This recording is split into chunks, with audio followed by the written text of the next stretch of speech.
Welcome to the shop. Today we're going to be working on a live edge bar that's going to be going in one of my client's finished basements. This is a really neat piece of wood. It's an oak slab that was actually left over from the Mayflower 2 project. And the idea behind this piece is to give it a nautical feel that will fit in nicely with their nautical themed basement. Here I'll mark everything out to rough dimensions, about an inch over everywhere, and I'll use a level just to identify some high spots. Level across from corner to corner. I have about a 1/4 inch gap there. So that means I'm going to need to take about a 1/4 inch of thickness out of the whole thing. I've got to be careful because this piece is relatively thin for a slab. So I'm going to bust out my poor man's track saw. At the full depth, my circular saw couldn't quite make the cut all the way through, so I'll just finish it out with a Japanese saw.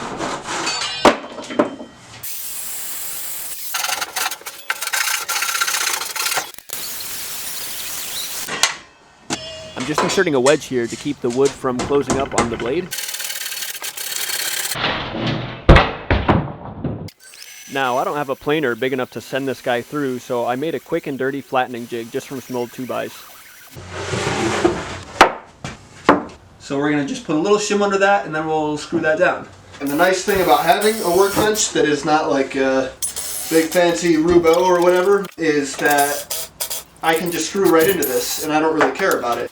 So now that this is nice and level, we need to even out the high points so we don't take too much material. The high points are going to be this corner and the opposite corner. I'm actually going to put a shim under all 4 corners, and that will give me a lot of adjustability. So basically here I'm trying to get an average across the whole slab where I won't be taking way more material off one side or corner than the other. So there's at least a 1/4 inch twist throughout it, so with that I'm going to hot glue these shims in place so that it doesn't move. I'm going to glue it to the bench. So I've got this nice big bit. This is actually for flattening CNC spoil boards, but it works pretty well for flattening slabs. It's 2 inches. You just have to take really light passes. And then I have my router sled. Okay, so we've got the sled set up, we've got the router set up. Now we just need to flatten this thing. We're just going to take a small pass at a time, like maybe a 1/16 inch at a time, maybe even less than that. You don't want to take too much, especially with these big bits, because it's 2 inches wide. You're asking a lot out of your router, especially with a hardwood like this. This is oak. You want to turn the speed on your router down a little bit too. You don't want that bit going too fast. It's going to generate heat otherwise, and then it's going to dull really quick. You can see here how little I take on each pass. This process makes a huge mess, but there's really no way around it.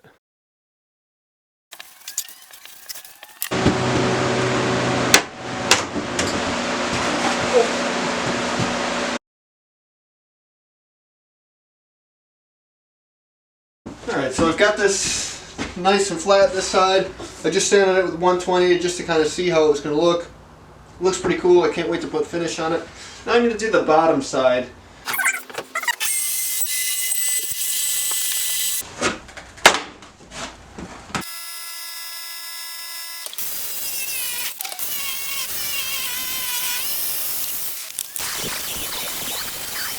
Being as old as it is, this slab has quite a few cracks, which I'll stabilize with epoxy. I use a heat gun to make the epoxy more fluid-like and fill deeper into the cracks.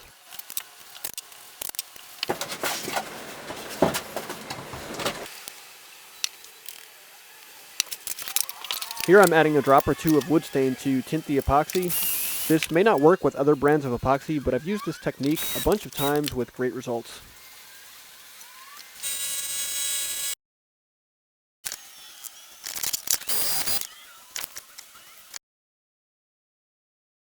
There were a ton of really tiny cracks in this slab, so I ended up skim coating the entire thing just to make sure that I didn't miss any.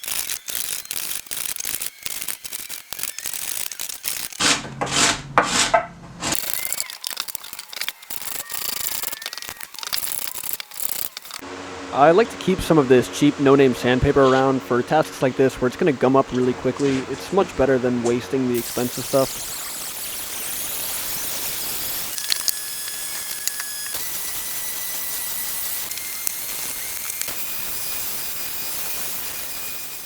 I used my gravity feed sandblaster to clean up the live edge. I tested this on the offcuts first just to make sure it wouldn't be too abrasive.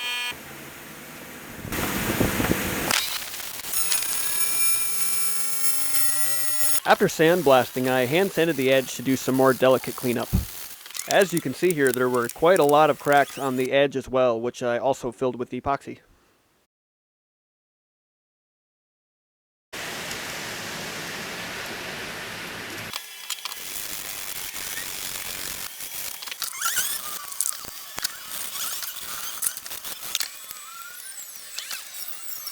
This was a lot of hand sanding just to get it back to the natural edge, and I just used a 1/4-inch chisel to clean up any of the high spots with the epoxy.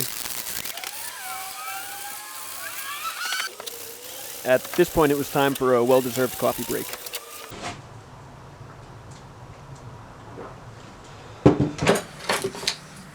And back to it.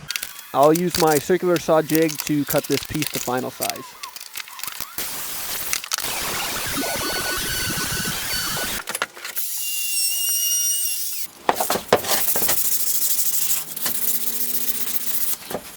There's a pretty good crack running through the middle of this slab, so I'll inlay a bow tie to keep it from farther splitting.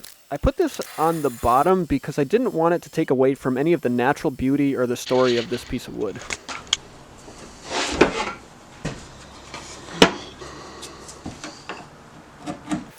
I'm going around with a chisel to give a slight taper to the bow tie so it'll make for a nice snug fit. As you can see, my chisels are really dull here and in desperate need of sharpening.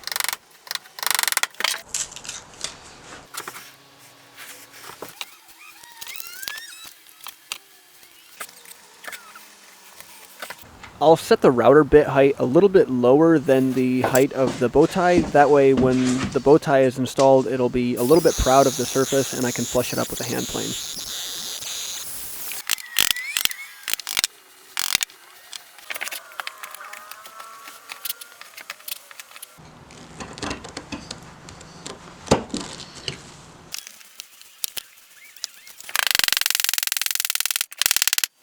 This little piece chipped out when I was routing, but I was lucky enough to find it, so I was able to glue it back in after the fact.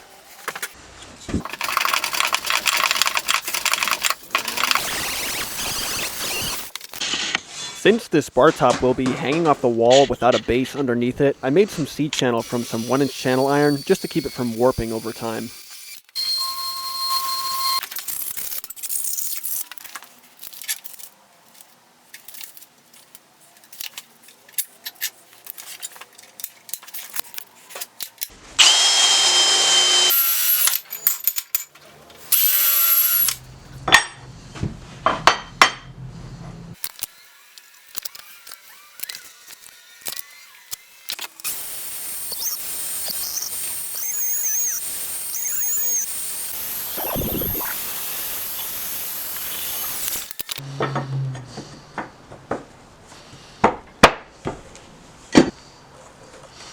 I used threaded inserts to fasten the seat channel to the bottom. Because this wood was so brittle and the sidewalls of the hole were relatively thin, I put wood glue on the insert threads just to lock everything together. Here I'm making some pieces of trim that will get screwed to the wall, which the slab will sit on top of.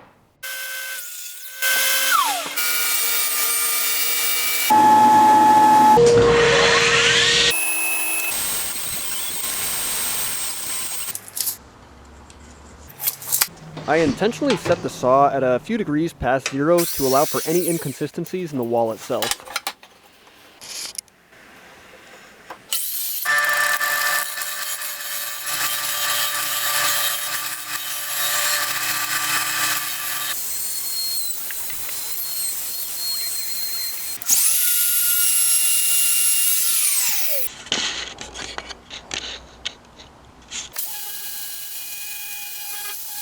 To support the top of the bar, I made a 45-degree support out of stainless steel in the same style of a boat railing.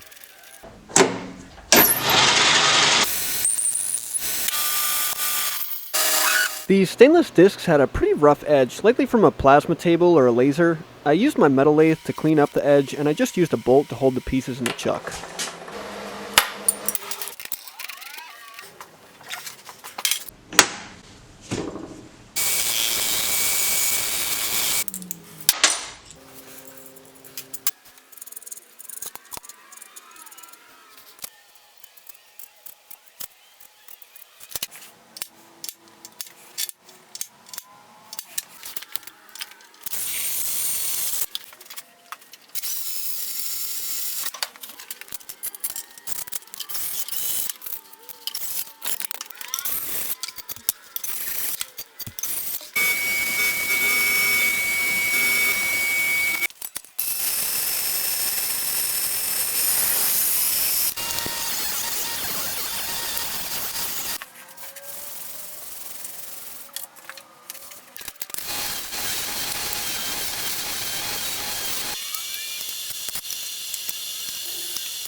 Before applying finish, I went over the edge with the tack cloth just to make sure I got all the dust out of any of the nooks and crannies.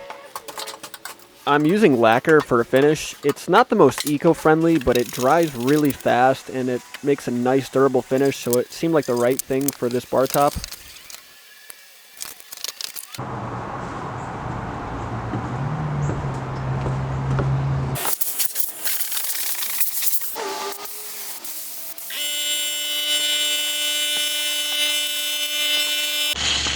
Between each coat, I'll sand with 400 grit sandpaper.